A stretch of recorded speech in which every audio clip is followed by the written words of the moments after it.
Harry and George were lying in the moonlight. They'd gone up to the no-top world as soon as it got dark. Looking for an adventure, George had said, but there didn't seem to be one.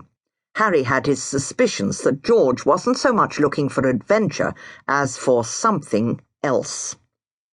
These aren't people we're talking about. They're centipedes. And not those little wiggly wireworms you dig up in your garden either. These are giant tropical centipedes, and they are poisonous. They have pincers on their heads to defend themselves with, and also, I have to be perfectly frank, to kill things with, by biting them and paralyzing them with their poison. Terrible, you think? Cruel?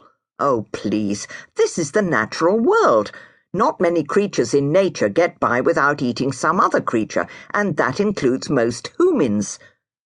What's a human? Well, you're going to have to do a bit of guessing in this story anyhow, so you can start with humans. If you reckon giant poisonous centipedes are scary, it may surprise you to know they're much more scared of us. Us humans. Get it? Right. We're the humans. That's your first puzzle solved. Humans, or rather humans, is centipedish, the language of centipedes. They mainly use signals, but they can crackle very faintly to each other, and when they do, there are no vowel sounds. So you must realize at once that their real names couldn't be Harry and George. That's just what I call them. Their real centipedish names were and Go on, try to say them. Try to say your own name without the A's, E's, I's, O's, and U's. I'll let you keep the Y's, and you'll be talking centipedish. I must just add that, of course, centipedes don't have words for a lot of things that they don't know much about, so they've become very good at inventing ways to describe them. You'll find a lot of these centi descriptions in this story. I'm sure you'll be able to work them out, but I'll just give you a couple of examples.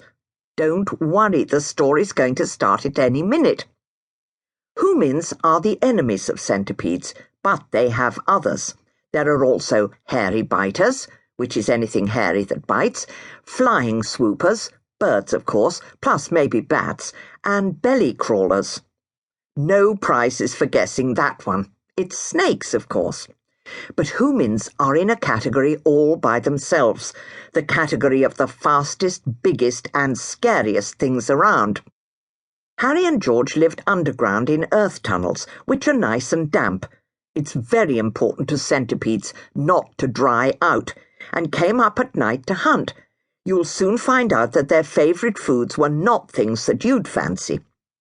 When they were younger, they were centis, which is child centipedes, but now they were centenes, about 18 centimetres long, nearly as big as Belinda. Belinda was Harry's mother and George's adopted mother. Her centipedish name, are you ready for this, was Belinda was getting quite old now. Though she could still give a toad or a beetle a run for its money, it was just the very fast things, like lizards and mice, that she had trouble with. So Harry and George did some of her hunting for her. They'd had lots of cuticle-rippling adventures and feeler-close escapes, but they always managed to get back home in the end. So she'd decided to stop poison claw-clicking, which is how mother centipedes nag, and let them have their freedom.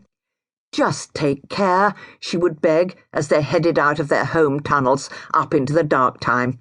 "We'll be all right, Mama," Harry would say as he chased after George, who still usually led the way. "We'll bring you back something delicious for end-of-dark-time meal." So on this night, dark time, okay, they'd done some hunting and had a tasty heap of goodies beside them. These included a couple of slugs, 3 assorted caterpillars, 1 large rhinoceros beetle, which had put up quite a fight, but they'd overpowered it in the end, and a mouse. This was their big prize, because they knew Belinda loved a tasty bit of mouse before she went to sleep for the bright time. "All right, I'll help you out this time. The day." "Mama will be really pleased with us," Harry said contentedly, as they lay there resting, feeling the pale, unhot light of white ball shining down on them. It wasn't a full ball tonight, or they would have scuttled underground to escape it. They didn't like too much light, being night creatures.